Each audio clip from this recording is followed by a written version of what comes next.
नमस्कार, news point लेकर हाजिर हूं मैं राजीव। दोस्तों, नरेंद्र मोदी ने एक बार संसद में कहा था कि एक अकेला सब पर भारी। आपको शायद याद होगा उनका यह डायलॉग। यह बात उन्होंने विपक्ष को पस्त करने के संदर्भ में कही थी, लेकिन अब यही बात आरएसएस के संदर्भ में खरी उतर रही है। आप जानते हैं कि आरएसएस यानी संघ, राष्ट्रीय स्वयंसेवक संघ, इस साल अपना शताब्दी समारोह मना रहा है। कल यानी दशहरे पर आरएसएस की स्थापना के 100 साल पूरे हो जाएंगे। नरेंद्र मोदी खुद आरएसएस के स्वयंसेवक रहे हैं और इसीलिए उन्हें यह मौका बड़ा खास और महत्वपूर्ण लग रहा है। लेकिन ऐसा लगता है कि मोदी इस मौके पर सारी लाइमलाइट अकेले लेना चाहते हैं। आरएसएस के लोगों को मोदी के सामने हाशिए पर रहना पड़ेगा, और यह बात मैं इसलिए कह रहा हूं क्योंकि पहले लाल किले की प्राचीर से नरेंद्र मोदी ने संघ की तारीफ की, और आज मोदी ने दिल्ली में आरएसएस को समर्पित खास 100 रुपए का सिक्का और डाक टिकट जारी किया। सिक्के की खासियत यह है कि पहली बार हिंदुस्तान का कोई ऐसा सिक्का आया है जिसमें तिरंगा नहीं है। भारत माता तो बनाया गया है, भारत माता के हाथ में भगवा है, लेकिन तिरंगा नहीं है। देखिएगा, आप लोग थोड़ी देर में दिखा भी देंगे हम स्क्रीन पे। और डाक टिकट भी जारी किया गया है। इस मौके पर आरएसएस प्रमुख मोहन भागवत मौजूद नहीं थे।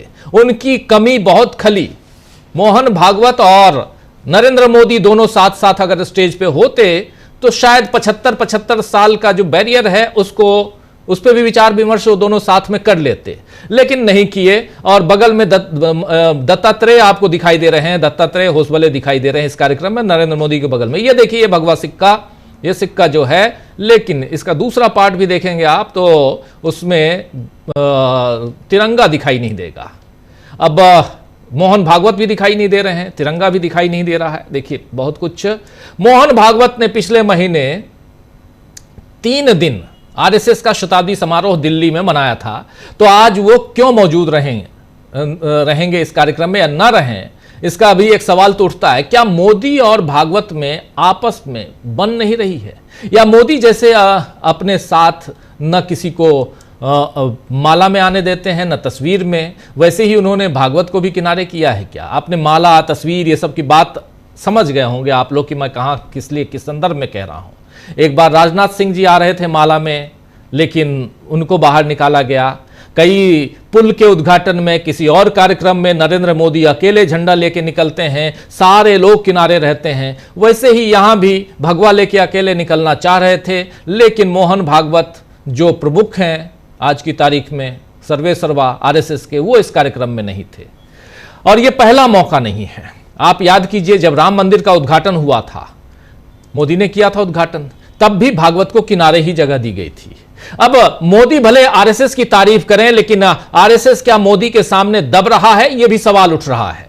आपको बता दूं कि आज नरेंद्र मोदी ने फिर इतिहास से उलट भाषण देते हुए कहा है कि आरएसएस के कई नेताओं ने देश की आजादी की लड़ाई में हिस्सा लिया और इसके लिए उनको जेल की सलाखों के पीछे जाना पड़ा। आइए उन्हीं की जुबानी सुन लेते हैं। और अब चूंकि इतिहास एक नए सिरे से लिखा जा रहा है, तो ये सब कुछ नरेंद्र मोदी लिख रहे हैं। नरेंद्र मोदी अब इतिहास को बदल चुके हैं। पढ़ाई में, पठन पाठन में आप देख लीजिए, 5वीं क्लास, 6वीं क्लास, 7वीं क्लास के जो बच्चे हैं, 8वीं क्लास के जो बच्चे हैं, सीबीएसई की किताबों में आप देख लीजिए कि हर जगह से उन ऐतिहासिक पन्नों को फाड़कर निकाला जा रहा है, नए पन्ने जोड़े जा रहे हैं। जहां आज की तारीख में आज की सरकार जैसा चाहती है वैसे इतिहास लिखे जा रहे हैं। तो अब नरेंद्र मोदी एक नया इतिहास, इस पे भी आजादी का इतिहास लिख रहे हैं, जिसमें आरएसएस के बहुत सारे लोगों ने, स्वयंसेवकों ने जेल की सलाखों में जाकर भारत की आजादी के लिए बहुत सारे काम किए। जरा सुन लीजिए नरेंद्र मोदी को।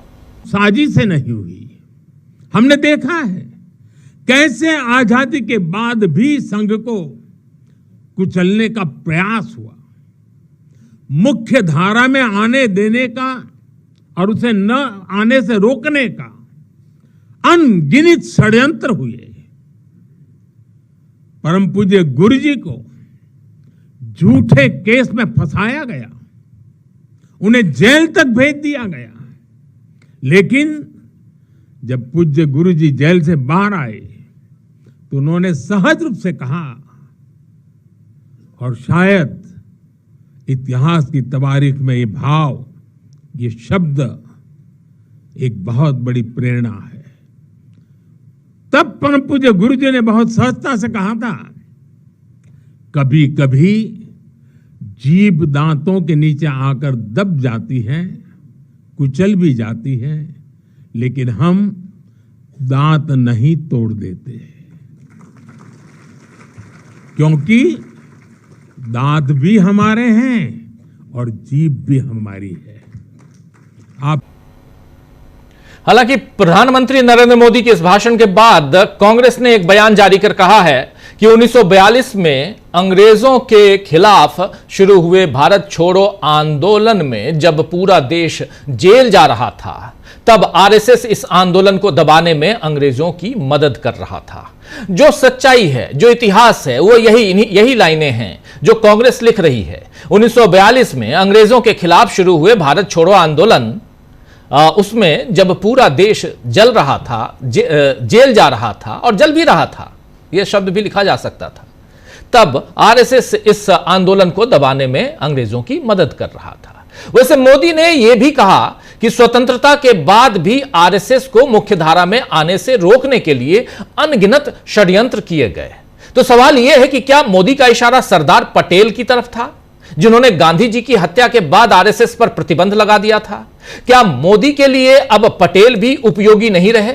वैसे मोदी के भाषण के बाद कांग्रेस ने आरएसएस की सच्चाई बताते हुए कुछ और लिखा है, जरा वो भी आपको बताता हूं। अगर यह कहा जाए कि देश में अधिकतर समस्याओं की जड़ आरएसएस है, तो अतिशयोक्ति नहीं होगी।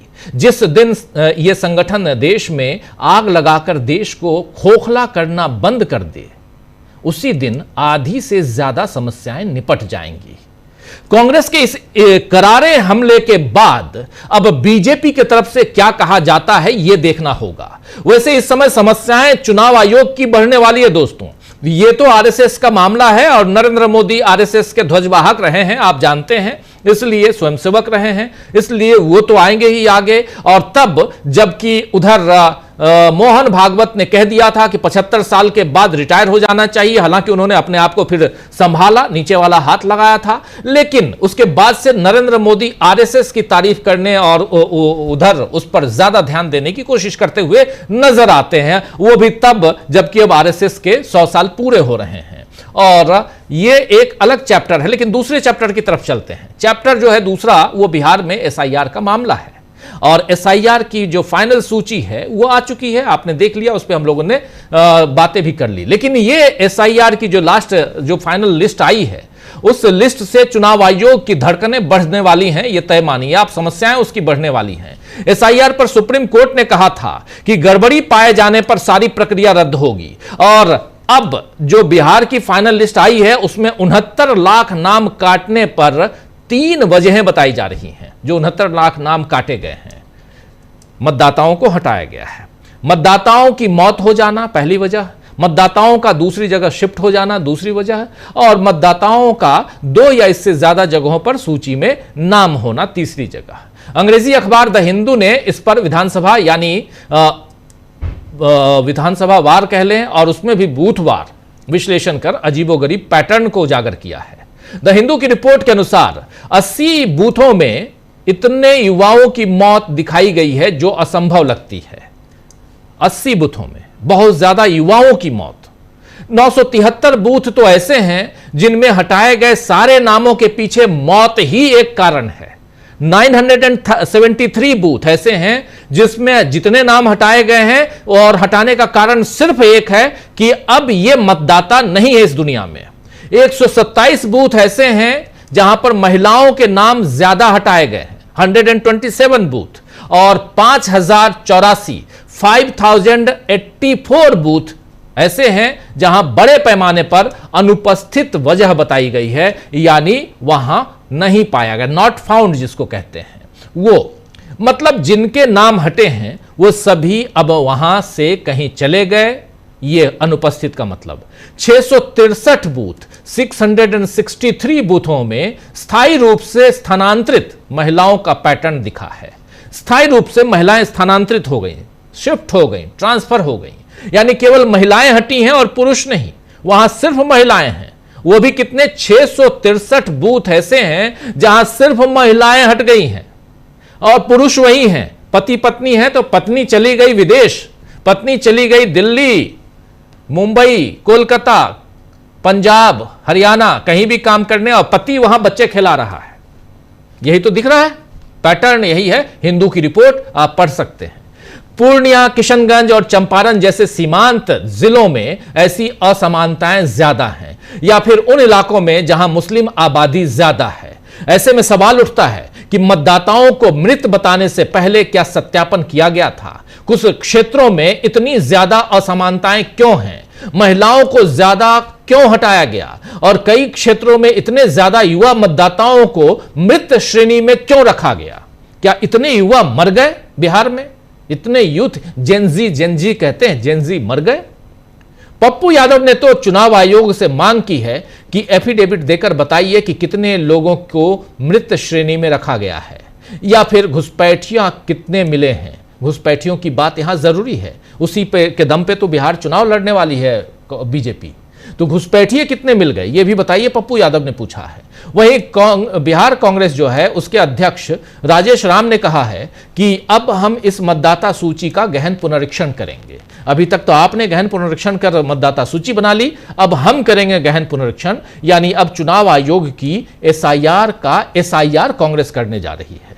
तो आइए दोस्तों, दो बातें यहां महत्वपूर्ण, एक तरफ आरएसएस, दूसरी तरफ एसआईआर, और इन दोनों बातों पर चर्चा करेंगे। चुनाव आयोग किस तरह इन सवालों के जवाब देगा, और सबसे बड़ा सवाल तो यह है कि बिहार से पहले आरएसएस को किनारे करने की कोशिश में क्या नरेंद्र मोदी लगे हुए हैं, या बीजेपी और नरेंद्र मोदी को किनारे करने में मोहन भागवत लगे हुए हैं, या दोनों एक ही गाड़ी के दो पहिए हैं और दिखाने के कुछ और, हाथी के दिखाने के दांत कुछ और, खाने के दांत कुछ और हैं।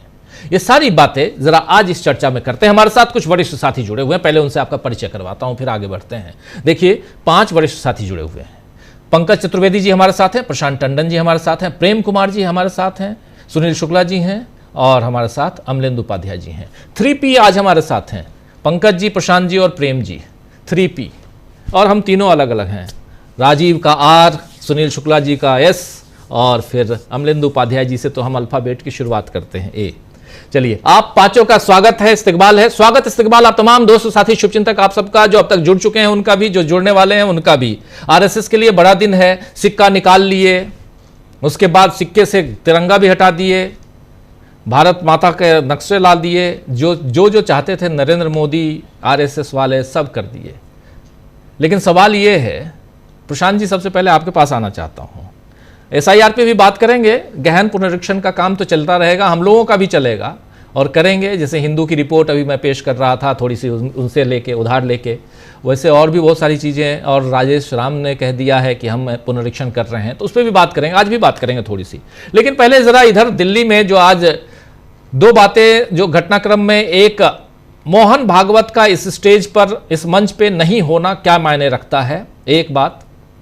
दूसरी बात, 100 रुपये के सिक्का आप जारी तो कर रहे हैं, आखिर उसमें भारत का नक्श, भारत तिरंगा क्यों नहीं? भारत माता आप बनाइए, बहुत अच्छी बात है, तिरंगा क्यों नहीं? और यहां से किस राजनीति की तरफ बढ़ते हुए, क्या बताते हुए नरेंद्र मोदी, ये देखिए, ये ओरिजिनल है, ये जो पीछे का पार्ट है जो हम अभी हम दिखा रहे हैं, ये देखिए, यहां पर राष्ट्रीय स्वयंसेवक संघ के 100 वर्ष ये लिखा हुआ है, 100 ईयर्स ऑफ राष्ट्रीय स्वयंसेवक संघ, और यहाँ भारत माता और हाथ में तिरंगा, ये है। प्रशांत जी जरा यहीं से शुरुआत करते हैं, आपसे जरा समझना चाहता हूं प्रशांत जी कि आखिर यहां से किस राजनीति की तरफ देश को ले जाना चाहते हैं नरेंद्र मोदी। भाषण आपने सुन लिया, और हां, एक ऐतिहासिक पहलू आज नया जोड़ दिया है उन्होंने चैप्टर, कि आरएसएस के लोगों का बड़ा योगदान था देश की आजादी में। आप तो इस बात की नहीं मिलती है, और जो सिक्का रिजर्व बैंक जारी करता है 10 रुपए का, 20 रुपए का, उसके पीछे पहली दफे तो ऊपर तो जिसको टेल साइड कहते हैं उसमें तो उसकी वैल्यू लिखी होती है, और पीछे की तरफ भारत सरकार का जो एम्ब्लम है, अशोक की लाट, वो होता है। अगर मैं दिखाऊं इसको, ये सिक्का 10 रुपए का जी, आप देखिए कि इसमें अशोक की लाट आपको दिखाई देगी। तो ये अशोक की लाट हटा दी गई और एक आरएसएस का झंडा सा दिख रहा है कुछ उसमें। तो अब ये देखिए, कोई भी जब सत्ता में आता है तो इस तरीके की कोशिश करता है, और इन्हीं वजह से जो जो नरेंद्र मोदी कह रहे हैं कि आरएसएस को मुख्य धारा में आने से रोका गया, इन्हीं वजहों से मुख्य धारा में आरएसएस नहीं आ पाई कि आप भारत की जो आत्मा है, भारत के जो सिंबल हैं, तिरंगा झंडा 80 के दशक तक आपने नहीं फहराया। जो तिरंगा फहराने आपके नागपुर में युवा कुछ चले गए तो उनको जेलों में डलवा दिया गया, एफआईआर की गई उनके खिलाफ। तो इसी वजह से मुख्य धारा में नहीं आई। आज़ादी की लड़ाई जब लड़ी जा रही थी तब आप अंग्रेजों की फौज में मोबिलाइजेशन कर रहे थे। तो ये तमाम सारे ऐतिहासिक तथ्य हैं, इसकी कोई शिनाख्त नहीं है कि आरएसएस के लोगों ने कभी भी एक भी व्यक्ति को जेल गया हो। और उसके बाद इमरजेंसी हुई, माफीनामे हम देखा। सावरकर हालांकि आरएसएस के नहीं थे, लेकिन सावरकर का ही माफीनामा देखा। तो अब आप देखिए, ये जो सिक्का है उसमें अशोक की लाट दिख रही है, और सभी सिक्कों में अशोक की लाट दिखती है। ये भारत सरकार का चिन्ह है जो जो जो जो उस वैल्यू को जारी करती है, सिक्के को जारी करती है या रुपए को जारी करती है। रुपए में तो वाटर मार्क में ही भारत ये अशोक की लाट होती है। तो अब ये इन्हीं वजहों से मुख्य धारा में आरएसएस नहीं आ पाती है। कल आरएसएस के 100 साल हो रहे हैं, और देखिए कुदरत का करिश्मा देखिए, कल महात्मा गांधी की जयंती भी है, और आरएसएस महात्मा गांधी को आज तक नहीं अपना पाई। नरेंद्र मोदी भी नहीं अपना पाए। आप नरेंद्र मोदी का एक भी बयान, एक भी भाषण कोई मुझे ढूंढ के दिखा दे जब महात्मा गांधी के सत्य और अहिंसा की बात नरेंद्र मोदी ने की हो। कभी नहीं की। बल्कि विदेशों में गए तो जो बाइडेन ने या दूसरे राष्ट्रपतियों ने उनके सामने गांधी के इन मूल सिद्धांतों को उनके सामने रखा, लेकिन नरेंद्र मोदी स्वच्छता और दूसरी चीजें ढूंढते हैं गांधी जी में। उनको सत्य और अहिंसा नहीं दिखाई देती है, जिसकी वजह से गांधी पूरी दुनिया में जाने जाते हैं। दुनिया के किसी भी शहर में आप जाइए, आपको गांधी की प्रतिमा दिखाई देगी।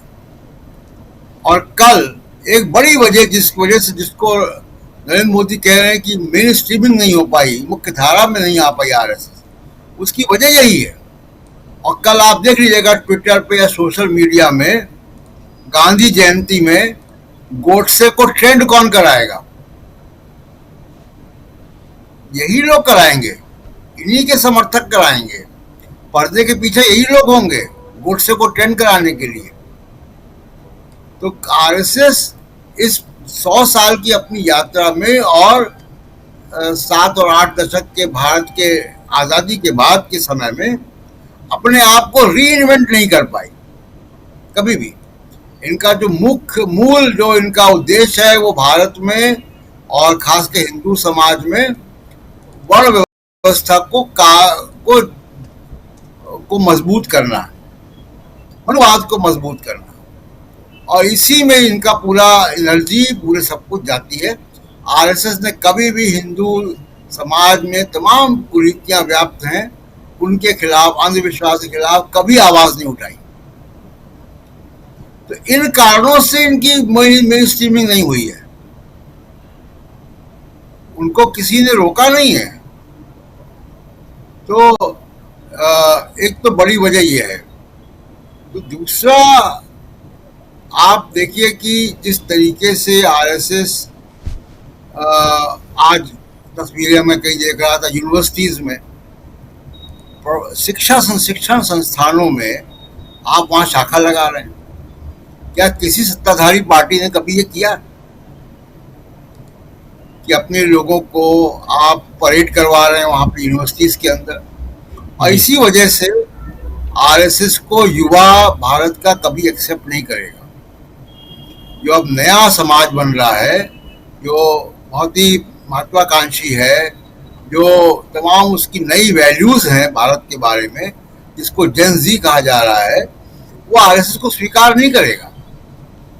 उसके वो केवल और केवल इस देश में नफरत की राजनीति, नफरत समाज में बांटने का इतिहास आरएसएस कर रहा है। इसके अलावा आरएसएस कुछ नहीं है। अब एक बात की, मोहन भागवत क्यों नहीं है और क्यों मंच जो है वो छीन रहे हैं मोदी साहब? देखिए, बड़ी मुश्किल में आरएसएस ने इनको डाला हुआ है और वो इनको प्रेसिडेंट अपना नहीं बनाने दे रही। ये बड़ी कोशिश कर रहे हैं, लेख लिख रहे हैं, तमाम सब बातें कर रहे हैं आरएसएस के बारे में, लेकिन आरएसएस इनको अपना अध्यक्ष नड्डा के बाद नहीं बनाने की इजाजत दे रही है। तो इसलिए आरएसएस को लेकर बड़ा बेचारे चिंतित है मोदी जी। लेकिन देखना है कि आरएसएस कल क्या कहती है और आरएसएस इनको गो हेड देती है, छूट देती है अपना अध्यक्ष गुजराती दोनों भाई लोगों को अपना अध्यक्ष बनाने का, ये देखना होगा। जी राजीव जी, बिल्कुल बिल्कुल आप सही कह रहे हैं। जरा प्रेम कुमार जी, आपके पास आपसे भी समझना चाहता हूं, क्या आरएसएस के मंच पर प्रधानमंत्री नरेंद्र मोदी, ठीक है यहां तक सब कुछ ठीक है, लेकिन उस मंच से मोहन भागवत का, क्योंकि बहुत बड़ा कार्यक्रम था, एक तो शताब्दी समारोह और उसके बाद डाक टिकट, एक ऐतिहासिक सिक्के का विमोचन, उद्घाटन या लोकार्पण जो कह लें वो, और उसके बाद आप दोनों एक साथ नहीं हैं। इसको किस हिसाब से देखा जाए? सवाल उठेंगे, उठ रहे हैं, हम भी कर रहे हैं। और दूसरी बात, क्या इससे देश की सियासत में और हलचल बढ़ने वाली है? कैसे देखते हैं? बिहार चुनाव सामने है, बिहार चुनाव की तरफ जाएंगे तो एसआईआर की बात खुद ब खुद आएगी, लेकिन उससे पहले इन दोनों मसलों पे बात कर लें। जी, शुक्रिया राजीव जी।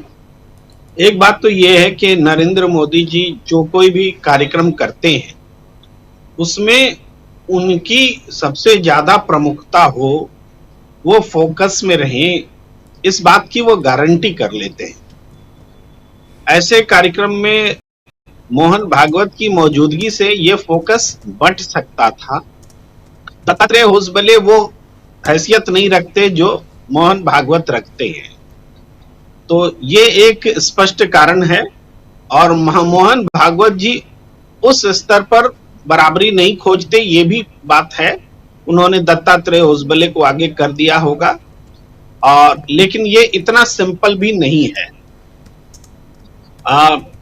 इससे आगे, लेकिन हम सोचते हैं ये सवाल उनके सांगठनिक बातों से भी जुड़ा हुआ है कि बीजेपी का अध्यक्ष कौन होगा, अगला प्रधानमंत्री कौन होगा, आरएसएस के दखल से होगा कि आरएसएस के दखल से नहीं होगा। इन सब बातों से भी मोहन भागवत की मौजूदगी गैर मौजूदगी का सवाल जुड़ा हुआ है, तो ये बात वहां जाती है। दूसरी बात यह है कि आज जो सिक्का जारी हुआ, ये सिक्का क्या आरएसएस का असली सिक्का है कि खोटा सिक्का है? असली सिक्का साबित होगा या खोटा सिक्का साबित होगा, ये बड़ा प्रश्न है। और ये प्रश्न जो है इस बात से जुड़ा हुआ है कि जनता के बीच खोटा सिक्का इसलिए है, आप जो एक खोटा सिक्का वर्ड आपने यहां लिया, तो खोटा सिक्का इसलिए है कि राष्ट्रीय स्वयंसेवक संघ स्वयं भी ठीक से नहीं लिखा हुआ है। ये थोड़ा मैं बाद में एक्सपोज करके दिखाऊंगा। अगर आप स्पेलिंग मिस्टेक करेंगे तो खोटा ही होगा। आप दिखाऊंगा आराम से। तो जी, तो चलिए, खैर अपनी बात आगे बढ़ाइए। जी देखिए, भारत का ये तिरंगा नहीं होना, राष्ट्रीय ध्वज नहीं होना, या उसका प्रतीक नहीं होना, अशोक स्तंभ नहीं होना, ये सारी चीजें भी इस सिक्के को खोटा ही बताएंगी, क्योंकि प्रतीक, राष्ट्रीय प्रतीक चिन्हों का इस्तेमाल जो है वो जरूरी होता है सिक्कों में। हम एक चीज जरूर कहेंगे कि आरएसएस 100 साल में आज जहां खड़ा है उसकी बहुत सारी इच्छाएं, महत्वाकांक्षाएं पूरी हुई हैं कि उसका राजनीतिक संगठन, उसका डबल इंजन की सरकारें, उसकी सोच और उस सोच के साथ भारतीयता की जो सोच है उसके बीच का संघर्ष वो दिखता है। देखिए आज भी मोहन भागवत ये कहते हैं कि मुसलमान को धरती से, भारत की धरती से हटाया मिटाया नहीं जा सकता है। एक बात कहते हैं, बार बार रिपीट करते हैं। और दूसरी बात तरफ में उनकी सरकारों में मुसलमानों के साथ जो व्यवहार होता है वो दूसरे दर्जे का होता है। तो इन दोनों बातों को मिला करके जो संघ की विचारधारा रही है कि मुसलमान को दूसरे दर्जे का नागरिक बनाकर रखना है, ये बात जो है वो लागू भले न कर पाए लेकिन उसको वो प्रकट जरूर करते रहे हैं। और जो सोच ये मुस्लिम लीग की रही थी आजादी से पहले, वही सोच आरएसएस की रही थी। मुस्लिम लीग भी कहता था कि हिंदू मुसलमान एक साथ नहीं रह सकते, दोनों के लिए अलग राष्ट्र चाहिए। आरएसएस भी कहता था कि हम दोनों एक साथ नहीं रह सकते, हमें अलग राष्ट्र चाहिए। और दोनों की विचारधारा उसी एक दूसरे की पूरक थी, एक दूसरे की जरूरत थी। आजादी के बाद जब पाकिस्तान हमसे अलग होकर बना, भारत अपने आप में भारत रहा। पाकिस्तान भारत की विरासत को नहीं लेकर चल सकता, भारत की विरासत को लेकर चलता है। और भारत की विरासत का मतलब यहाँ की संस्कृति, यहाँ की बहुधर्मी स्वभाव, यहाँ की सहिष्णुता और ये सारी चीजें हैं जो भारत उस विरासत को लेकर चलता है। उस विरासत को आज भी आरएसएस 100 साल के बाद भी चोट पहुंचाता हुआ दिखता है, जब वो दो राष्ट्र की थ्योरी को आज भी बढ़ा रहा होता है। यह अकारण नहीं है कि आरएसएस पर आजादी के बाद 3 बार प्रतिबंध लग गए। हर बार प्रतिबंध लगे और फिर भी ये भारत की सहिष्णुता, भारतीय राजनीति और यहाँ की संस्कृति की सहिष्णुता रही है कि किसी पर स्थायी प्रतिबंध नहीं लगता है। हिंदुस्तान में स्थायी प्रतिबंध नहीं लगता है, इसका फायदा आरएसएस को मिला है। लेकिन जो राजनीतिक परिस्थिति है उसके हिसाब से आरएसएस गर्व कर सकता है कि उसकी इच्छाएं, महत्वाकांक्षाएं पूरी हुई है। पर जो लोग देश की संस्कृति को, देश की एकजुटता को, देश के भाई बंधुत्व को बचाए रखना चाहते हैं, उसके लिए आरएसएस का ये जश्न चिंता का विषय है। क्योंकि आरएसएस की सोच देश को अलग अलग भागों में बांटती है, वो धर्म के आधार पर बांटती है, वो एक संस्कृति, एक धर्म, इस तरह की बात करती है जो हमारी बहुलतावादी जो सोच है उसके खिलाफ है। तो आरएसएस का जश्न, उसकी खुशी इस सोच को उससे लड़ने की आवश्यकता पर हमें मजबूर करती है कि हम उस पर विचार करें। जी सुनील जी, क्या कहेंगे इस मसले पे आप? धन्यवाद राजीव जी।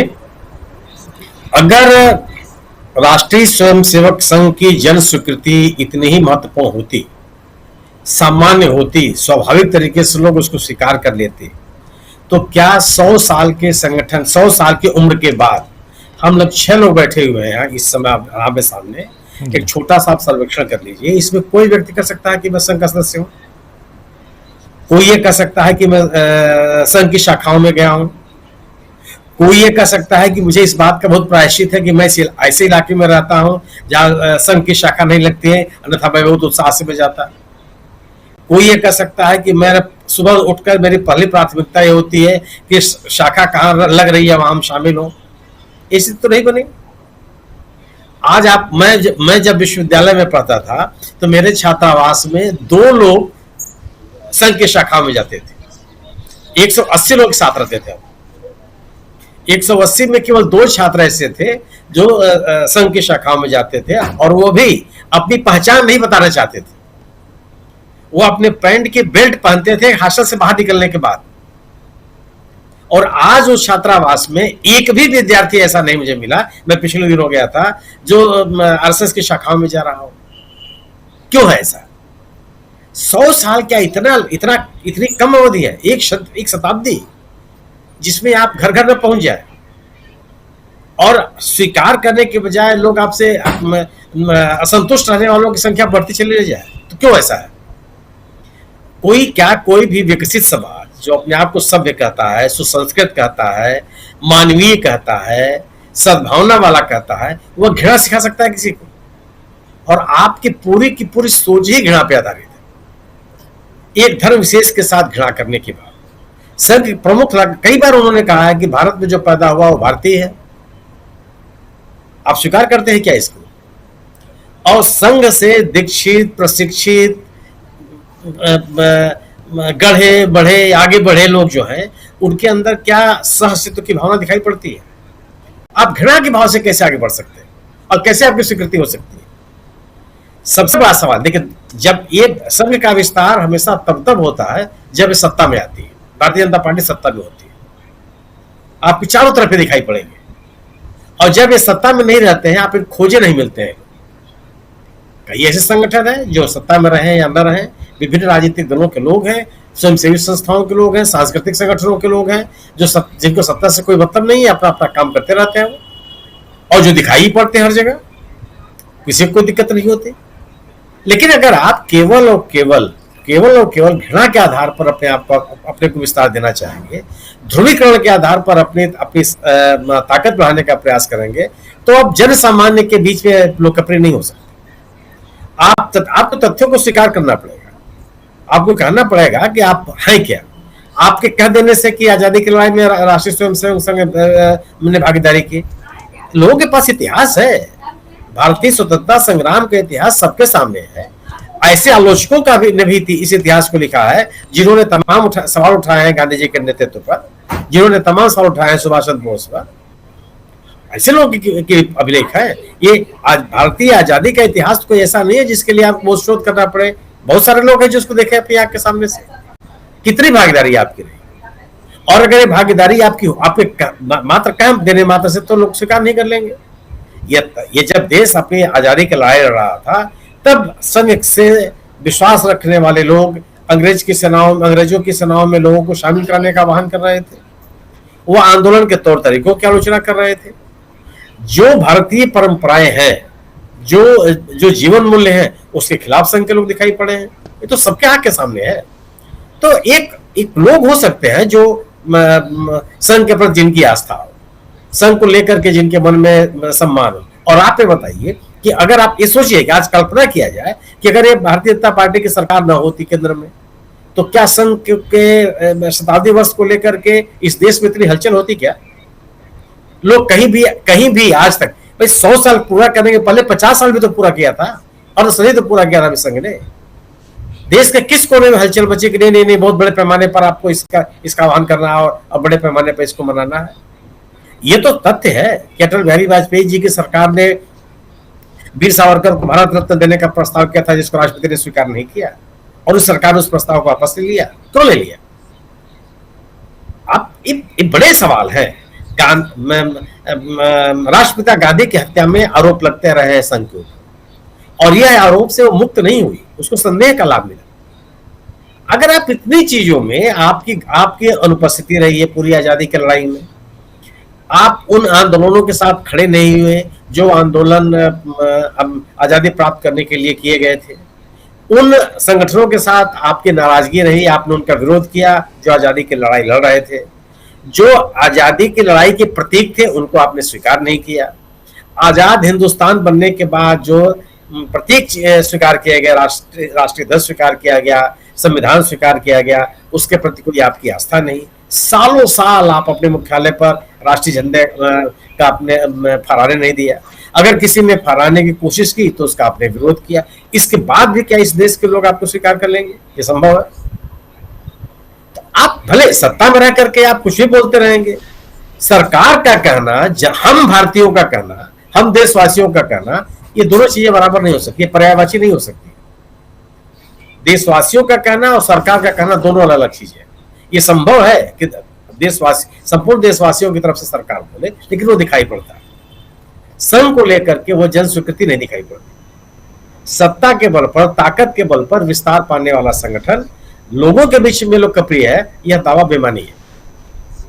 जो एजेंडा चलाता रहा है संघ, मुझे नहीं लगता कि कोई विकसित समाज उसको स्वीकार कर लेगा। और मैं इस बात से इसलिए मुतमईन हूं कि 100 सालों में भी अगर आपकी उपस्थिति का दर्जा यह है, तो यह जो बात कही जाती रही है कि संघ केवल ध्रुवीकरण के आधार पर, घृणा के आधार पर पूरा विस्तार करना चाहता है, यह जो आधार भूमि है उसकी, वही इसको लोगों के बीच में लोकप्रिय बनाती है। जी सरकार के दावे और लोगों की स्वीकृति दो अलग अलग चीजें हैं। जी बिल्कुल बिल्कुल बिल्कुल, आप सही कह रहे हैं। जरा पंकज जी आपसे भी समझना चाहता हूं, आरएसएस चर्चा में 75 साल भी हुए, अब 100 साल भी हो गए, 125 साल भी होगा, कांग्रेस के हो गए 125 साल। जब कांग्रेस का हुआ था तब क्या कहा था मोदी जी ने कांग्रेस को लेके, आपको याद होगा। खैर, लेकिन यहाँ पर आज एक नए इतिहास लिखने की बात हो रही है। नरेंद्र मोदी एक नया इतिहास गढ़ रहे हैं और पुराने इतिहास को बदलने की कोशिश कर रहे हैं। इसको कैसे देखा जाए? संघ का इतिहास पैरेलली चलेगा और साथ साथ गांधी जी की, कल बहुत सही कह रहे थे प्रशांत टंडन जी की, कल देखिए संयोग से कि कल संघ आरएसएस के 100 साल पूरे हो रहे हैं, शताब्दी वर्ष, और उसके साथ साथ गांधी जी भी हैं। भूला नहीं जाएगा ये दिन। और गांधी जी जब सामने आते हैं तो फिर गोडसे को सामने रखा जाता है। गोडसे जब सामने आते हैं तो फिर इस देश की सियासत बिल्कुल बदल जाती है पंकज जी। और उस बदलती सियासत को हमने पिछले 10-12 साल से बहुत नजदीक से देखा है। अभी क्या इस सियासत को और बदलते हुए हम देखेंगे? क्या और घृणा, नफरत, ये सब हम और बढ़ते देखेंगे? क्योंकि जब गोडसे का नाम आएगा नफरत सामने आएगी। और फिर यहां सरदार पटेल याद आते हैं। तो क्या, जो मैं शुरुआत में कह रहा था, क्या सरदार पटेल को लेकर भी नरेंद्र मोदी की मानसिकता बदल चुकी है? सारे सवाल आज खड़े होते, रेखांकित करने की जरूरत है। देखिए, एक चीज और जोड़ना चाहूंगा कि कल 2 अक्टूबर के दिन दशानंद का वध भी होना है। दशानंद के 10 सिर हैं, लेकिन उसका एक ही दिमाग है। उस पे आमतौर पर अब मालवा निवाड़ में तो ये होता है कि वहां पर गर्दभ का सिर लगाया जाता है। आरएसएस बेसिकली दशानंद का अवतार है, active head on passive tank. वो लोगों के 10 अलग अलग किस्म की बातें करते हैं। जैसे साध्वी प्रज्ञा कुछ कहेगी, दत्तात्रेय हुस बोले कुछ बोलेंगे, फिर विश्व हिंदू परिषद और कुछ बोलेगा। 10 मुंह से अलग अलग बातें होंगी, लेकिन जो मस्तिष्क होगा वो बीच वाले मन का होगा। मैं नहीं चाहता हूं कि 125 साल हो, दशानंद का वध जल्दी होना चाहिए। आखिर क्यों होना चाहिए? आप देखिए कि यदि बीते 2 शताब्दी में एशिया में पूरे विश्व के इतिहास की जो सबसे बड़ी महत्वपूर्ण घटना है, वो थी भारतीय उपमहाद्वीप का अंग्रेजों से मुक्त होना। जी, भारतीय उपमहाद्वीप कहूंगा मैं उस शब्द को, क्योंकि हमारे बहुत बड़े हिस्से अंग्रेजों से उस मुक्त हुए। और इसीलिए इस 2 शताब्दी की विश्व की सबसे बड़ी घटना, जिसने विश्व के भूगोल को, संस्कृति को, इतिहास को बदला, वो थी भारत की आजादी की लड़ाई। तो भारत की आजादी की लड़ाई की कई धाराएं थी, जिसमें मुख्य रूप से क्रांतिकारी धारा भी थी और गांधीवादी धारा भी थी, और मध्य की कुछ धाराएं भी धीरे धीरे थी। यदि कोई व्यक्ति, कोई संगठन इस धारा में शामिल नहीं हुआ है, तो मेरी निगाह में वो इतिहास का एक रद्दी पन्ना है। क्या ये लोग केवल आजादी पाने के बाद, जब देश आजाद हो गया, उसके बाद भी सत्ता पे चेहरे बदल कर, काबिज होकर सत्ता की मलाई चाटने का संगठन है? हिंदू महासभा से जनसंघ बन जाती है, जनसंघ से जनता पार्टी बन जाती है, जनता पार्टी से भारतीय जनता पार्टी बन जाती है, भारतीय जनता पार्टी में बनते वो महात्मा गांधी को भी स्वीकार कर लेती। आप सोचिए कि ये आखिर संगठन का उद्देश्य क्या था? चलिए, ये कहते हैं हमने हिंदू जागरण के लिए काम करना है, सनातन धर्म के लिए काम करना है। हिंदू धर्म की कौन सी ऐसी कुरीति, बाल विवाह, दहेज हत्या, शादियों में तड़क भड़क, किस मसले पे आज तक संघ ने कोई निर्णायक ऐसा दखल दिया जिससे हिंदू धर्म का उत्थान हो गया? कौन से ऐसे ग्रंथों को प्रतिपादित करने का काम किया, रामायण महाभारत के अलावा, जो अंग्रेजों के शासन में तुलसीकृत रामायण घर घर पहुंच गई थी? आपने क्या कर दिया? आपने जो धार्मिक ग्रंथ थे, जो समागम होते थे, उनको कुत्सित किया। पैसे लेके कथा पढ़ने वाले बाबाओं को खड़ा किया। आपने हिंदू धर्म के लिए क्या किया बताइए ना। धर्म को तो सामाजिक सुधार चाहिए था, और सामाजिक सुधार का जो सबसे पहला बिल संसद में आया था, हिंदू बिल, जिसके अंदर लड़कियों को प्रॉपर्टी के अधिकार की बात की, तो उसका विरोध आरएसएस ने सड़क पे किया था। अब कल आज की घटना आप देखिए। आज जो प्रधानमंत्री मोदी ने सिक्का जाहिर किया और एक साथ में डाक टिकट भी जाहिर किया। इसी फरवरी में 150 करोड़ रुपए से 4.25 एकड़ का झंडेवालान में आरएसएस का मुख्यालय का उद्घाटन हुआ, जिसमें 12-12 मंजिल के 3 टावर हैं। आपने आरएसएस की शताब्दी का समारोह झंडेवालान के अपने मुख्यालय में क्यों नहीं किया? जानबूझ करके आपने अंबेडकर इंटरनेशनल सेंटर में किया। यह इनकी जो दोहरी चरित्र है, जो इनका बंद कमरे का चरित्र है कि मैं अपने कमरे में अंदर नहीं आने दूंगा किसी को, उसका दर्शाता है। अब आज के मैं डाक टिकट की बात करना चाहूंगा, सिक्के की बात सब कर रहे हैं। आज का जो डाक टिकट है उस पर चित्र है और उस पर लिखा हुआ है 1963 की गणतंत्र दिवस परेड में आरएसएस। मेरे दर्शकों को बहुत साफ कर दूं, कि 1963 की जो गणतंत्र दिवस परेड थी वो वास्तव में गणतंत्र दिवस परेड नहीं थी, उसको नागरिक मार्च का नाम दिया गया था, जिसमें सबसे आगे नेहरू, उस समय के स्पीकर हुकुम सिंह, वित्त मंत्री मोरारजी, संचार मंत्री जगजीवन राम सहित सभी सांसद सबसे आगे चल रहे थे। उसके बाद में दिल्ली के मेयर थे नूरुद्दीन अहमद, उनके नेतृत्व में बहुत सारे स्वयं सेवक और सामाजिक संगठनों को शामिल किया गया था। स्कूल कॉलेज के छात्र थे, ट्रेड संगठन थे। वो परेड नागरिक मार्च थी, उसके अंदर कोई झांकी नहीं थी, सेना की लिमिटेड टुकड़ियां थी, क्योंकि आरएसएस ने उस समय कुछ सीमावर्ती इलाकों में, खासकर गुजरात की तरफ या कुछ राज्यों में कुछ काम किया था। तो नेहरू जी एक बड़े दिल के आदमी थे, उन्होंने बोला था इनको इसमें शामिल कर लिया जाए नागरिक मार्च में, क्योंकि उस समय देश में खर्चे की कटौती हो रही थी, सेना की बड़ी टुकड़ी से सीमा पर थी। इसीलिए अब आप उस एक चीज को अपनी उपलब्धि बता रहे हैं। 60 साल में क्या हुआ? 63 की बात तो 61 साल हो गए। संघ का ऐसा कौन सा कृत्य है जिस पे आप गर्व करके उसको टिकट जारी कर रहे हैं?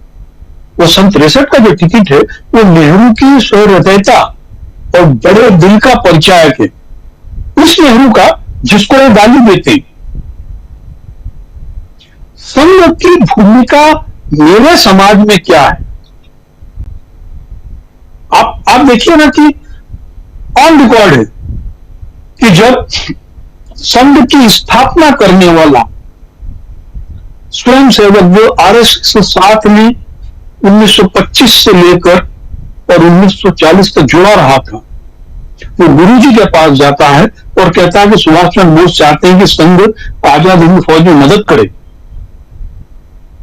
गुरुजी उससे मिलने को मना कर देते हैं कि मेरी तबीयत खराब है, और जब वहां से आता है तो अंदर से ठहाकों की आवाज आती है, और उसी कारण से दुर्भाग्य से संघ का पहला स्वयंसेवक बाद में कम्युनिस्ट पार्टी में शामिल हो जाता है बंगाल में।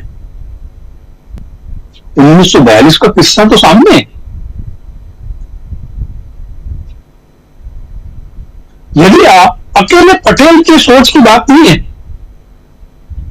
यदि आप नेहरू को प्रधानमंत्री बनाने के गांधी के निर्णय पे सवाल खड़ा करते कि गांधी का गलत निर्णय था, तो आप गांधी के भी उत्तर विरोधी हैं।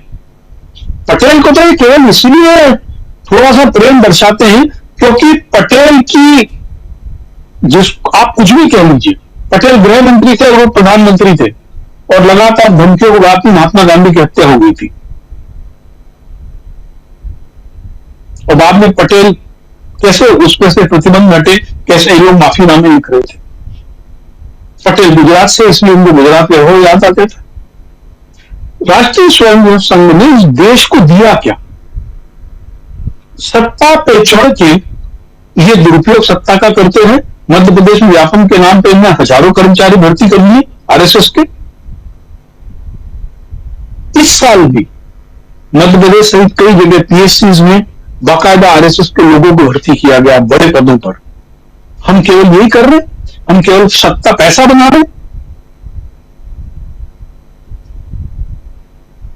जो भगत सिंह के समय बोला था इनके गुरुजी ने कि होगा क्या कि एक स्वयंसेवक के रूप में पैदा हुआ, स्वयंसेवक के रूप में मर गया, आपकी क्या उपलब्धि है?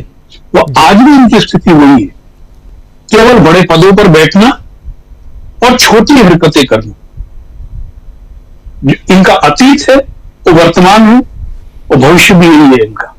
जी राजू जी, बिल्कुल बिल्कुल सही आप कह रहे हैं। आना चाहता हूं अमलेंदु जी आपके पास, जरा आपसे भी समझूं, कैसे देखते हैं आप आज के घटनाक्रम को? आरएसएस राजीव जी, आरएसएस को लेकर आज प्रधानमंत्री मोदी ने काफी लंबा चौड़ा भाषण दिया, बहुत सारी बातें रखी।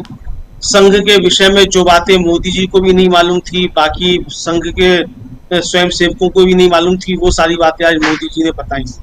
तो मोदी जी का स्वयंसेवक आज बहुत हृदय से आभार प्रकट कर रहे होंगे कि संघ के विषय में जो बातें संघ खुद नहीं जानता था वो मोदी जी ने आज बता दी। तो इसके लिए मोदी जी बधाई के पात्र हैं। राजीव जी, मुझे याद पड़ता है कि 15 अगस्त 1947 को देश आजाद हुआ। जो मैंने पढ़ा है, 22 अगस्त 1947 को पंजाब का फगवाड़ा है, वहां गुरु गोलवलकर थे, वहां उन्होंने भाषण दिया और उस भाषण में उन्होंने कहा कि जो लोग आज आजादी का जश्न मना रहे हैं, कल को यही रोते हुए अंग्रेजों से कहेंगे कि लौट आओ। ये गुरु गोलवलकर के शब्द थे। 3 थके हुए रंगों का नाम दिया तिरंगे झंडे को, कहा कि 3 अशुभ रंग होते हैं, ये हमारी संस्कृति में नहीं है। ये गोलवलकर ने कहा, आरएसएस के जो प्रमुख थे। 1942 का जो आंदोलन हुआ उसमें साफ कहा कि संघ इसमें भाग नहीं लेगा। कोई अगर स्वयंसेवक चाहे तो निजी हैसियत से भाग ले सकता है, और कि निजी हैसियत से भी किसी ने भाग नहीं लिया। और राजीव जी, मल्लिकार्जुन खड़गे ने पूछा था कि तुम्हारे घर का कुत्ता भी मरा हो इस आंदोलन में तो उसका नाम बता दो। तो भाई लाखों स्वयंसेवक जेल गए, उनकी बात छोड़ो, उस कुत्ते का ही नाम बता दो जो जेल गया हो या मरा हो आजादी के आंदोलन के दौरान। और राजीव जी, 1942 के भारत छोड़ो आंदोलन के बाद जो एक विद्रोह आप कह सकते हो जिसने अंग्रेजों की कमर तोड़ दी, वो था रॉयल इंडियन नेवी का विद्रोह। और उस रॉयल इंडियन नेवी के विद्रोह में जब राजीव जी जहाजों पे झंडे लगे हुए थे, वो 3 झंडे लगे हुए थे। कांग्रेस का झंडा था, कम्युनिस्ट पार्टी का था, मुस्लिम लीग का था। आरएसएस नहीं था उसमें। तो क्यों नहीं था आरएसएस? क्योंकि आप तो भर्ती करा रहे थे अंग्रेजों की फौज में, उसके बावजूद जो है आप उन फौजियों ने जिन्होंने विद्रोह किया उन्होंने आपका झंडा नहीं लगाया।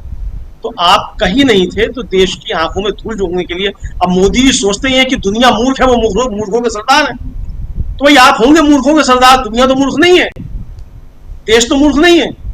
तो आप कुछ भी बातें करते रहिए, तो आपकी बातों का कोई भरोसा नहीं होगा। इतिहास जो है इतनी आसानी से बदला नहीं जा सकता, आप पलट भी नहीं सकते हैं। तो बहुत सारी चीजें होती। तो आज मोदी जी ने एक तरीके से फिर गुलाकी मारने का प्रयास किया और वो सारी बातें आरएसएस को बताने का प्रयास किया जो आरएसएस के लोग खुद नहीं जानते, मोहन भागवत भी नहीं जानते होंगे कि आजादी के आंदोलन के दौरान कोई स्वयंसेवक जो था वो जेल भी गया था। वो बता रहे लाखों लोग गए थे। तो ये मोदी जी ये कारनामे राजीव जी इस पूरे ब्रह्मांड में एक ही व्यक्ति कर सकता है इस तरह के कारनामे, और उसका नाम है नरेंद्र मोदी। तो ये आज उन्होंने करके दिखाया है अपनी सार्थकता से। देखिए, अब मोहन भागवत क्यों नहीं थे राजीव जी? अब ये भी सवाल लोग पूछ रहे हैं। तो मोहन भागवत नहीं थे तो अब चूंकि मोदी जी मोहन भागवत से बड़े हो गए हैं तो इसलिए मोहन भागवत नहीं थे। तो आज नरेंद्र मोदी ने ये बताने का भी प्रयास किया है कि हो गए होंगे भाई तुम्हारे 100 साल, तुम हो गए संघ प्रमुख, लेकिन मैं तुमसे बड़ा हूं, अब तुम उससे आगे नहीं बढ़ सकते। तो एक लाइन जो है बीच में राजीव जी, ये संघर्ष की भी आज दिखाई पड़ती है आरएसएस और नरेंद्र मोदी के बीच, क्योंकि नरेंद्र मोदी जो है वो ये साबित करने का प्रयास कर रहे हैं कि नरेंद्र मोदी आरएसएस से बड़े हैं। ये आज उन्होंने साबित करने का प्रयास किया है। अब मोहन भागवत इसको कैसे, इस लाइन को छोटा कर सकते हैं, यह मोहन भागवत के ऊपर है। तो ये मैं समझता हूँ राजीव जी, आज जिस तरीके से आरएसएस को लेकर बातें हुई, और निश्चित तौर से राजीव जी हेडगेवार साहब जो उनके विषय में कहा जाता है, मुझे तो राजीव जी एक अखबार में नौकरी नहीं मिली, और नौकरी क्या वो संपादक जी ने बुलाया और इंटरव्यू लिया, और संपादक जी ने कहा कि वो ये आप जो है वो तो आपने इसको संघ गिरोह लिखा हुआ है अखबार की जो थी लेख में मेरे, तो आपने इसको संघ गिरोह क्यों लिखा है? तो मैंने कहा आप लिखता हूँ मैं संघ गिरोह, तो मैं दूसरे अखबार में छाप भी दिया है, तो मैं लिखता हूँ वो आपको बता सकता हूँ। लेकिन फिर उन्होंने कहा कि आपने इसमें लिखा है कि ये आज़ादी में कोई चल गया, और वो तो गए थे हेड गेवार साहब।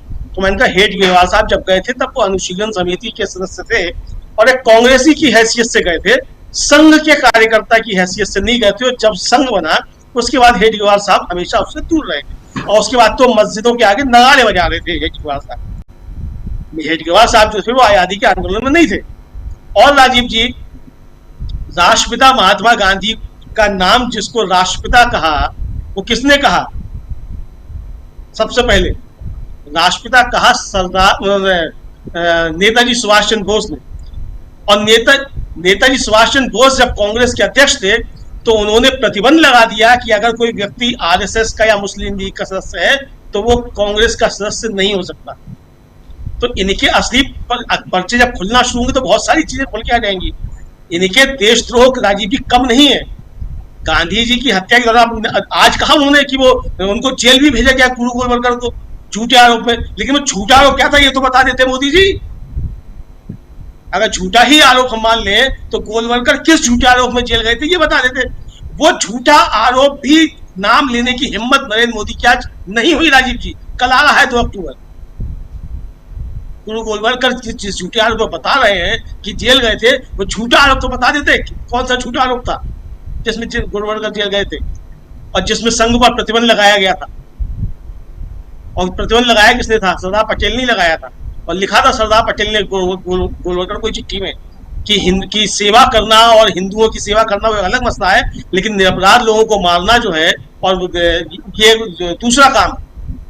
तो ये जिस तरीके से आज उन्होंने ढालने का प्रयास किया, ये बताने का प्रयास किया। अच्छा, लेकिन एक अच्छी बात आज मोदी जी ने की, उन्होंने बता दिया कि भाजपा और संघ अलग अलग नहीं है। अब कोई भी राजीव जी स्वयं सेवक ये नहीं कह सकता कि हम तो साहब देशभक्ति का और राष्ट्र सेवा का काम करते हैं, हमारा राजनीति से कोई वास्ता नहीं है। मोदी जी ने स्पष्ट कर दिया कि आरएसएस ही बीजेपी है और बीजेपी ही आरएसएस है, ये उन्होंने स्पष्ट कर दिया। और हम राजीव जी लगातार कहते रहे हैं कि आरएसएस शुद्ध रूप से राजनीतिक संगठन है, सांस्कृतिक संगठन कहीं से भी नहीं है। और इनकी अगर कोई संस्कृति है तो केवल एक संस्कृति है जो हिटलर की थी और नाजियों की थी, वही इनकी संस्कृति। इनका भारतीय संस्कृति से और हिंदू संस्कृति से दूर दूर तक कोई लेना नहीं है। इनका जो गणवेश है उस गणवेश की एक भी चीज, काली टोपी से लेकर और काले जूते तक और चमड़े की बेल्ट तक राजीव जी कुछ भी भारतीय नहीं है। सब कुछ इन्होंने नाजियों से।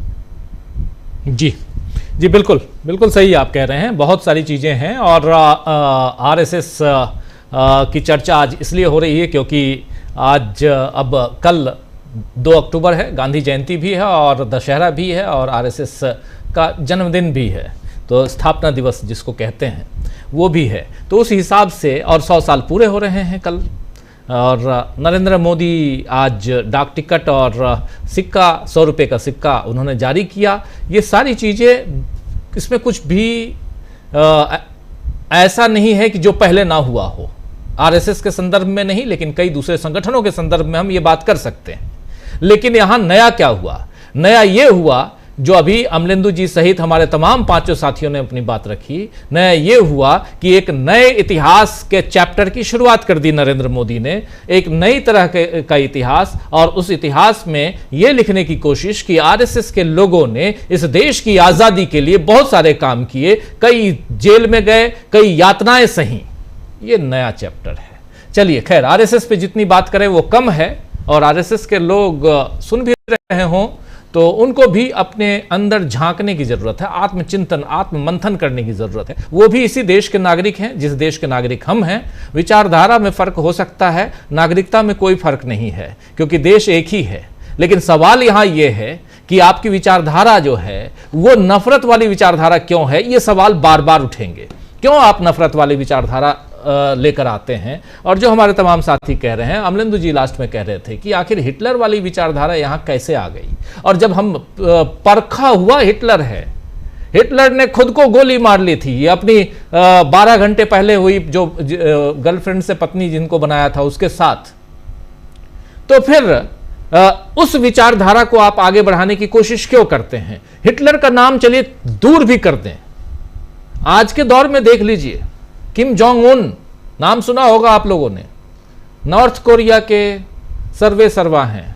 और थोड़ा नजदीक आइए, भारत का पड़ोसी देश, पड़ोसी देश जो है उसका नाम है चीन। उसके राष्ट्राध्यक्ष को देखिए आप, शी जिनपिंग, जिसके साथ झूले झूल रहे थे प्रधानमंत्री जी। और थोड़ा आगे जाइए, रूस का नाम लेने में और पुतिन का नाम लेने में तकलीफ, इसलिए मुझे तकलीफ होती है पर्सनली, इसलिए क्योंकि उस इंसान को मैं काफ़ी अच्छा इंसान मानता था। 98 में जब वो रूस के राष्ट्रपति चुने गए, बनाए गए, और वो एक अलग कार्यकाल था उनका, और काफ़ी मैं अप्रिशिएट करता था, लेकिन धीरे धीरे धीरे धीरे कहाँ पहुँच गए। तो ये तीन प्रमुख लोगों की जोड़ी जो है, तीन तिकड़ी जो है, इसके साथ क्या चौथी जोड़ी भी आ चुकी है, ये चौकड़ी हो गई है जो हमारे देश के हमारे देश के जो प्रधानमंत्री हैं।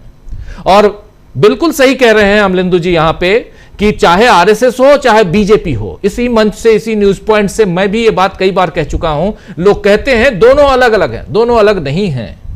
ना ही मोहन भागवत और नरेंद्र मोदी अलग हो सकते हैं, ना ही आरएसएस और बीजेपी अलग हो सकता है, दोनों एक हैं।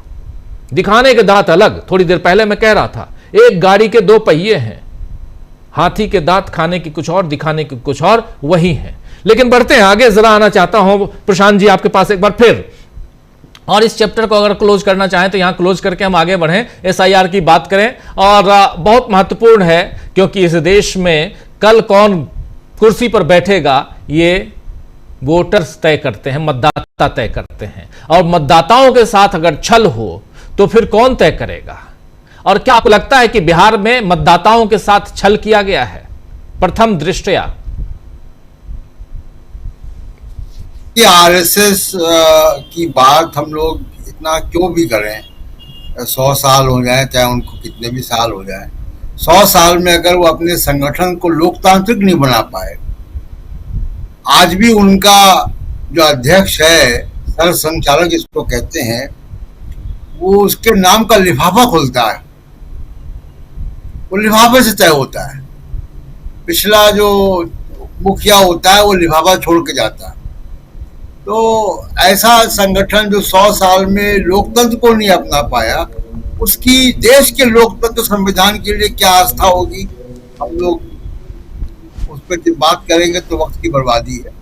जो असली खतरा इस वक्त लोकतंत्र को है वो चुनाव आयोग है, और अफसोस की बात है कि वो संवैधानिक संगठन भी है।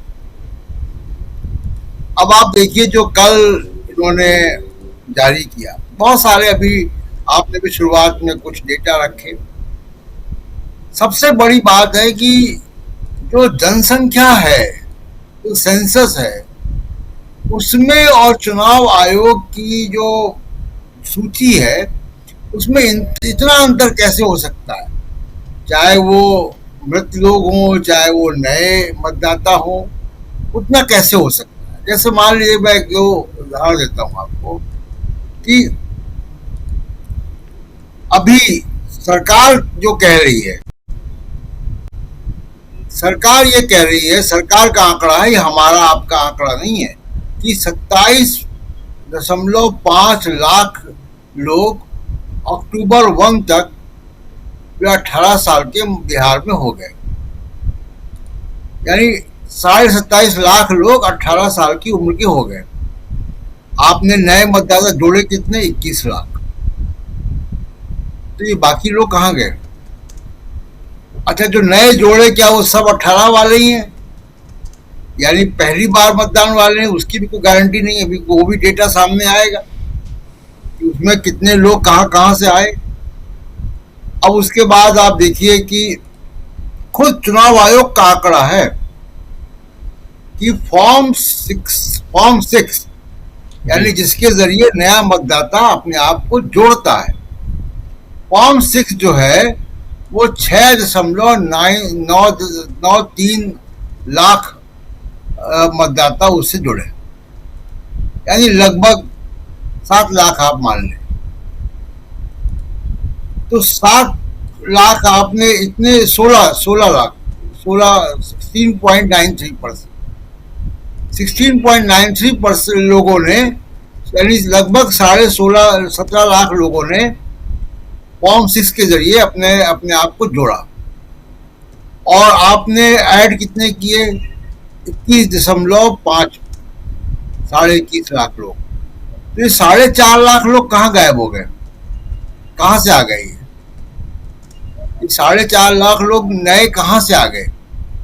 क्योंकि खुद चुनाव आयोग कह रहा है कि फॉर्म 6 के अलावा हमने किसी का नाम नहीं जोड़ा है। तो फॉर्म 6 जो है वो 16.9 लाख लोगों ने लिया, लगभग 17 लाख लोगों ने लिया, जोड़े आपने 21.5 लाख हैं नए। तो ये 4.5 लाख लोग हैं, ये कहाँ से जुड़ गए? ये कौन लोग हैं? और ये पूरे इस तरीके के तमाम सारे जो आंकड़े आप देखिएगा तो आपको जो पूरी भारत सरकार का जो बिहार के मामले में जनसंख्या का प्रोजेक्शन है, उसके हिसाब से मतदाता सूची तो 8 करोड़ से ऊपर होनी चाहिए थी। आपने बनाई है 7.42 करोड़ की। तो ये बाकी लोग कहाँ गायब हो गए? ये तमाम सारे जो सवाल हैं ये रहेंगे। और ये एक बड़ी लड़ाई की शुरुआत यहाँ से हो रही है, बिहार से, क्योंकि ये बिहार तक सीमित नहीं रहने वाला है। ये बंगाल भी जाएगा, ये तमाम जगह जाएगा। बिहार में ये प्रयोग अगर कामयाब हो गया इनका, कौन जीतता है कौन हारता है वो अलग बात है। मैं तो ये भी कहूंगा कि अगर कल को विपक्ष बिहार जीत जाए तो भी उसको अपना अभियान जो है नहीं रोकना चाहिए कि ये सोचकर कि बिहार में तो हम जीत गए, क्योंकि ये गैम्बल भी होता है, ये रणनीति भी हो सकती है कि बिहार जो है जीतने दो, उसके बाद हम बाकी देश में करेंगे। तो ये एक बड़ा चिंता का विषय जो चुनाव आयोग ने जो किया है। और इसमें इस परिस्थिति में अगर चुनाव होंगे तो वो ना तो निष्पक्ष होंगे और ना तमाम सारे लोगों के मताधिकार जो हैं वो छीन लिए गए। सबसे बड़ा सवाल ये है कि जिन लोगों के मताधिकार छीने हैं उनका क्या होगा? क्या सुप्रीम कोर्ट उनकी बात सुनने जा रहा है?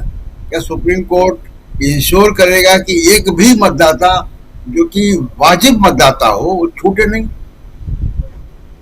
जहां तक मरे हुए लोगों का सवाल है, मरे हुए लोग सुप्रीम कोर्ट पहुंच गए, मरे हुए लोग राहुल गांधी के साथ चाय पी रहे हैं, मरे हुए लोग खुद चुनाव आयोग के हिसाब से मरे हुए लोगों ने अप्लाई किया कि मेरा नाम काट दो। तो ये जो एक मजाक हो रहा है लोकतंत्र के साथ, और ये संभव ही नहीं था कि इतने कम समय में ये मतदाता सूची इस तरीके की बन पाए करोड़ों लोगों की। 2002-2003 में जो गहन रिव्यू हुआ था उसमें बीएलओ घर घर गए थे। क्या यहाँ पे सबके घर गए हैं लोग? इस बात की कोई गारंटी नहीं। मतदाता भी ये बात नहीं कह रहे। प्रेम कुमार जी बिहार में वो बताएंगे कि वास्तव में कितने बीएलओ गए मतदाताओं के पास, या मतदाता ढूंढते हुए कहीं किसी स्कूल की बिल्डिंग में कहीं दफ्तर में गए ढूंढते हुए। तो ये बहुत बड़ा धोखा बिहार के साथ और देश के लोकतंत्र के साथ हो रहा है। और सुप्रीम कोर्ट के पाले में गेंद है कि इतनी सारी जो इरेगुलरिटीज हैं, इतने सारे गैर कानूनी काम है, गैर संवैधानिक काम है, उसको सुप्रीम कोर्ट कैसे अलाउ कर सकता है, कैसे उसकी इजाजत दे सकता है, यह बात सुप्रीम कोर्ट के पास है। जी बिल्कुल, सुप्रीम कोर्ट के पास है। लेकिन बिहार में सचमुच क्या इस मतदाता सूची में खेल हो गया है? हिंदू की जो रिपोर्ट है वो बहुत यहाँ पर चौंकाने वाली रिपोर्ट है। और जरा स्क्रीन पर एक बार फिर ले आइए, फिर प्रेम कुमार जी के पास आता हूँ। जल्दी इस कार्यक्रम को समेटते हैं। 80 बूथों में इतने युवाओं की मौत दिखाई गई है जो असंभव लगती है। 973 बूथ ऐसे हैं जिनमें हटाए गए सारे नामों के पीछे मौत ही कारण है। 973 बूथ ऐसे हैं जिनमें हटाए गए, जितने नाम हटाए गए हैं सबके पीछे कि ये इस दुनिया में नहीं रहे इसलिए इनका नाम हटा दिया गया है। 127 बूथों में महिलाओं के नाम ज्यादा हटाए गए हैं और 5084 बूथों में बड़े पैमाने पर अनुपस्थित वजह बताई गई है। और मतलब जिनके नाम हटे हैं वे सारे अब वहां से कहीं और चले गए हैं, शिफ्ट हो गए हैं और 663 बूथों में स्थायी रूप से स्थानांतरित हो गए हैं, ट्रांसफर हो गए हैं, परमानेंटली शिफ्टेड। और ये महिलाओं का पैटर्न, और यहां पर खासकर महिलाएं हैं, जो स्थायी रूप से स्थानांतरित हैं वो महिलाएं हैं और महिलाओं का पैटर्न दिखा रहा है, यानी केवल महिलाएं हटी हैं और पुरुष हैं। ये बातें यहां पर, ये छन छन के अभी जो रिपोर्ट्स आ रही हैं, इनका जो गहन पुनरीक्षण हो रहा है वो उस पर हम चर्चा कर रहे हैं। जरा जल्दी से प्रेम कुमार जी के पास आते हैं। प्रेम कुमार जी, कैसे देखा जाए, और ये तो एक छोटी रिपोर्ट है और अलग अलग जगहों से ये रिपोर्ट सब जब आएंगी तो बहुत कुछ सामने आएगा। प्रशांत जी सही कह रहे हैं कि भले हो सकता है कि यहां पर विपक्ष की जीत हो, लेकिन इस पर तमाम विपक्षी दलों को, नेताओं को चौकन्ना रहने की जरूरत है। जी राजीव जी, जो मतदाता सूची फाइनल आई है उसको देख के बिहार में वोटर्स की तादाद जो घट गई है वो 47 लाख घट गई है। जो पहले वोटर्स थे और अब वोटर्स हैं, डिफरेंस 47 लाख का है। महाराष्ट्र में क्या हुआ था, 40 लाख बढ़ गए थे। लोकसभा और विधानसभा चुनाव के बीच 40 लाख वोटर्स बढ़ गए थे। तो बिहार में घट कैसे गए, ये एक बड़ा सवाल है।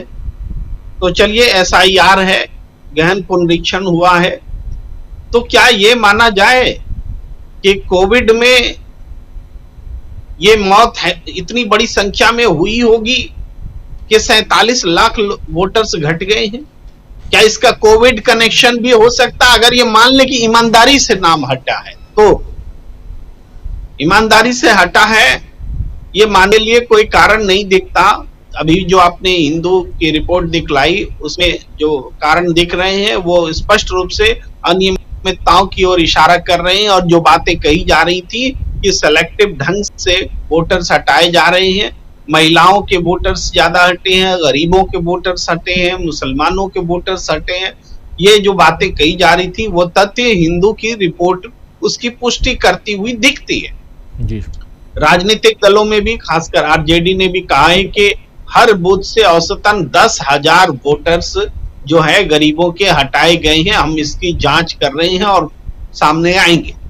कांग्रेस ने भी कहा है, राजेश राम का भी वक्तव्य है और कांग्रेस का है कि हम इस पर एक जांच करके हम मुकम्मल बात लेकर के सामने आएंगे।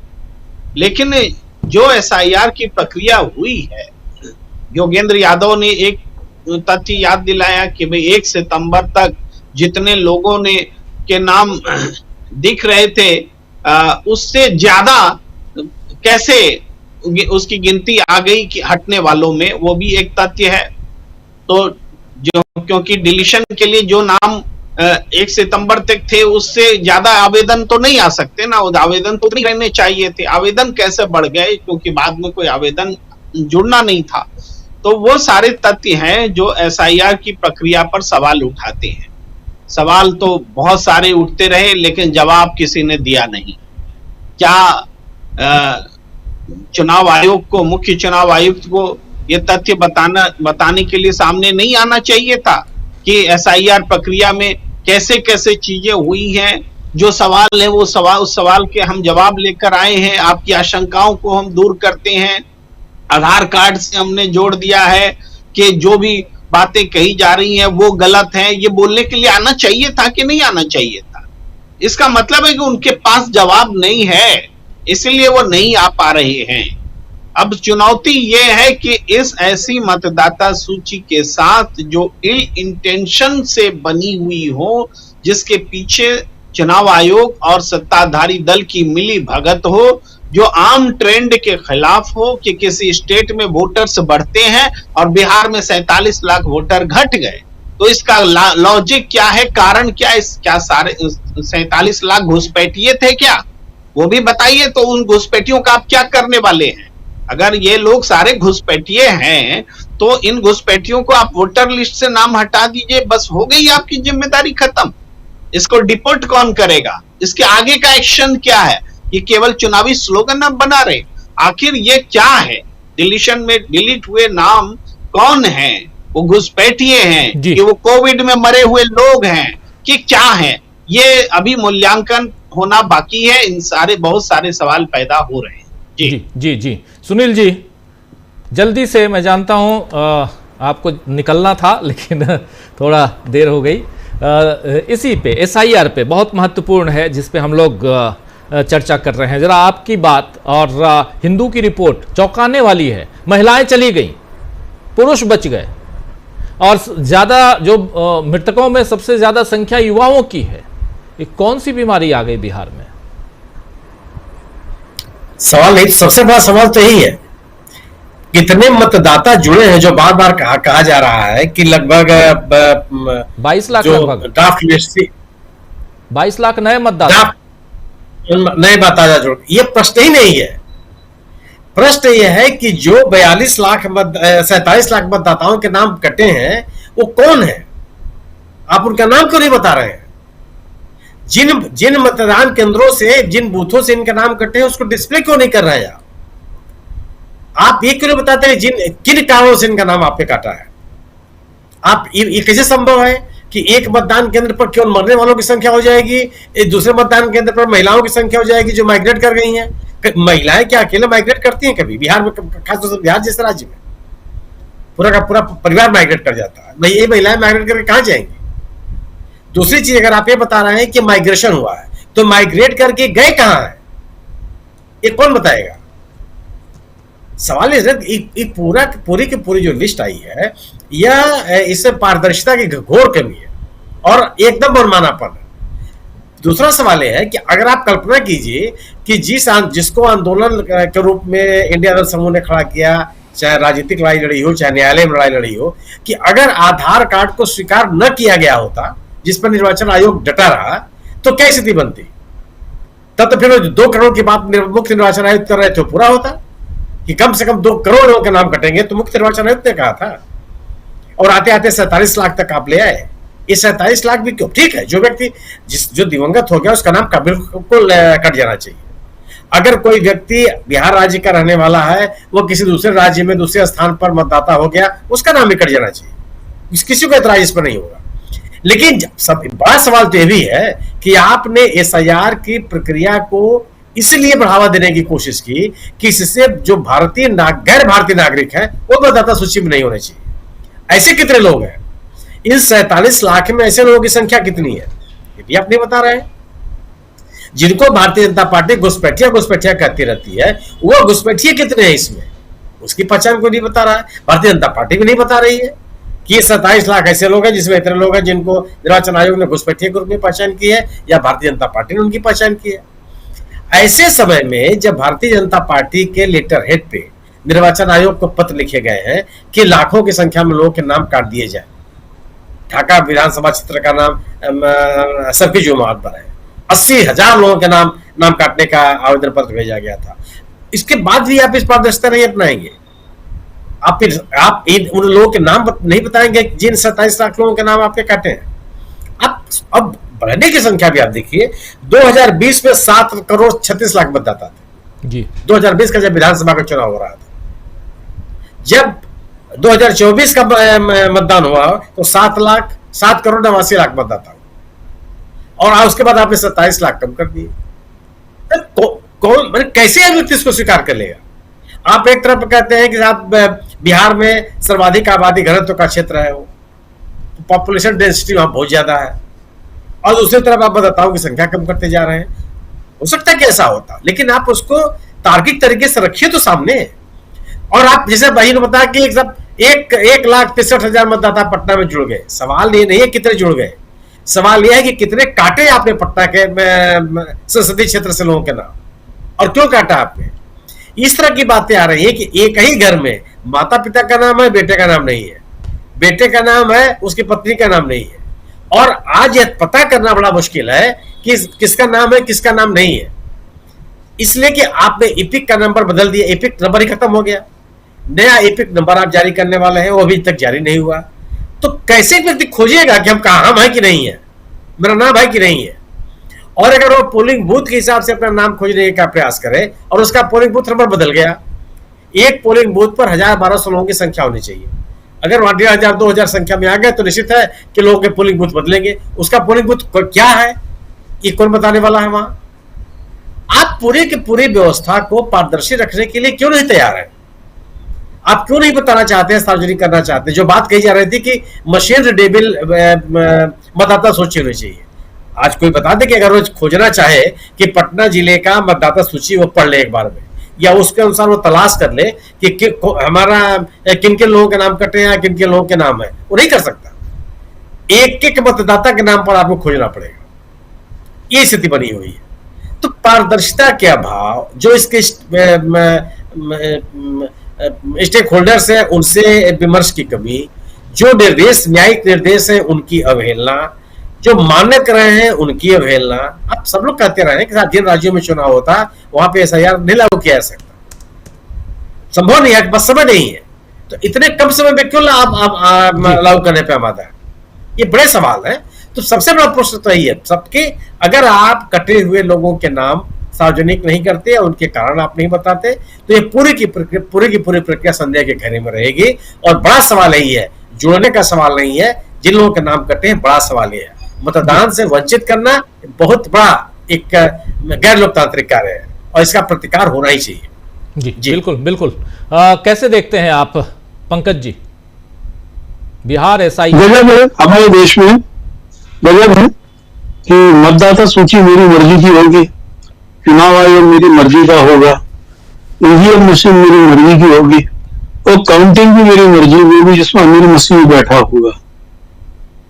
ये चुनाव के नाम पर नौकरी है। देखिए अभी तो फाइनल ड्राफ्ट उन्होंने जारी किया है और इमीडिएट आरजेडी सांसद सुधाकर सिंह ने बताया कि बक्सर में किस तरीके से घर में महिलाओं के नाम है, पुरुषों के नाम गायब है। फिर एक जो चीज सामने आ रही है कि एक ही घर के लोगों के अलग अलग मतदान केंद्र में नाम डाल दिए। ऐसे अनिल शुक्ला जी कह रहे थे कि भाई जब तक आप रीडेबल नहीं देंगे तो इस चीज की ट्रांसपेरेंसी तय नहीं हो पाएगी कि वास्तव में कौन से नाम जुड़े हैं, कौन से घटे हैं। हालांकि सुधाकर सिंह जी ने तो कुछ नाम बताए हैं जो आज भी एक ही मतदाता दो जगह दर्ज है, ऐसे कई नाम उन्होंने देखे, क्योंकि ये तो बहुत इन आवर्स कुछ घंटों का खेल है। लेकिन जो आप एक जो चिंता की बात है, आप देखिए मधुबनी जिला 2,66,900, पूर्णिया 1,90,898, सीतामढ़ी 1,77,476, सुपौल 1,03,675 और किशनगंज 1,04,488। ये एक छोटा सा आंकड़ा है। इतने लोगों के नाम थोक में हटाए गए, ये 5 जिलों के, ये 6 जिलों का नाम जो मैंने आपको बताया, पूर्वी चंपारण की भी स्थिति यही है। और सबसे बड़ी चीज है कि अभी जो इमीडिएटली सामने आ रहा है, अधिकांश जो नाम हटाए गए वो अल्पसंख्यकों के बहुत बड़ी संख्या में नाम हटाए गए। तो ये जो आप 24 घंटे रुकिए, क्योंकि अब क्या है, बिहार में राजनीतिक दल भी और मतदाता भी अपने नाम को लेकर जागरूक हो गया, जो अभी तक कभी नहीं होता था। राहुल गांधी और इंदिरा गठबंधन के साथियों की जो वोट चोर यात्रा ही थी, उससे कम से कम ये हुआ कि लोग सूची आते ही पकड़ के बैठ गई।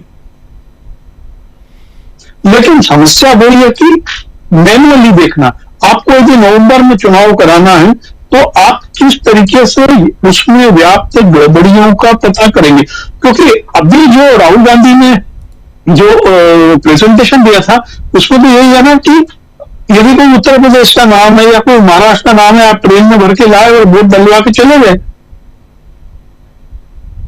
वो नाम कैसे तलाशेंगे कि यह व्यक्ति यहां का नहीं है? क्योंकि दोनों चीज साइमल्टेनियसली चल रही है कि कुछ नाम जोड़े जा रहे हैं और कुछ नाम घटाए जा रहे हैं। फॉर्म 6 के बगैर भी नाम जोड़ दिए गए, वो 4 लाख 4.5 लाख नाम कौन है? ये सभी चीजें मशीन रीडेबल मतदाता सूची के बगैर नहीं की जा सकती है। और जो 2019 के सुप्रीम कोर्ट के आदेश की दुहाई दे रहे हैं चीफ इलेक्शन कमिश्नर, वो अनैतिक है। कोई भी मतदान जो केंद्रीय चुनाव आयोग है, उसका एक स्टेक होल्डर पॉलिटिकल पार्टी है।